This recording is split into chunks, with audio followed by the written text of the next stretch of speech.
হাউসে তোমাদেরকে স্বাগত। চলে এসেছি নতুন একটা চটপটে রেসিপি নিয়ে। আমাদের লাগছে হচ্ছে টমেটো কুচি, পাঁপড় ভাজা, এরকম ফোল্ড করে নেবে তোমরাও পাঁপড়টাকে। লাগছে হচ্ছে ধনে পাতা, এখানে লাগছে হচ্ছে টক ঝাল মিষ্টি চানাচুর, তোমরা চাইলে ঝালটাও ইউজ করতে পারো। এবার চাটটা আমাদেরকে প্রথমে রেডি করতে হবে। টমেটোর মধ্যে আমি দিয়ে দিচ্ছি হচ্ছে চানাচুর, দিয়ে দিচ্ছি হচ্ছে ধনে পাতা,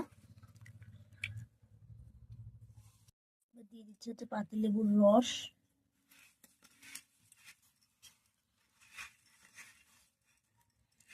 এবার তোমরা চাই যদি ঝাল পছন্দ করো তাহলে এর মধ্যে অ্যাড করে দিতে পারো হচ্ছে কাঁচা লঙ্কা বা গোলমরিচ গুঁড়ো। আমি যেহেতু ঝাল খাবো না তার জন্য আমি এখানে কোনোটাই অ্যাড করিনি।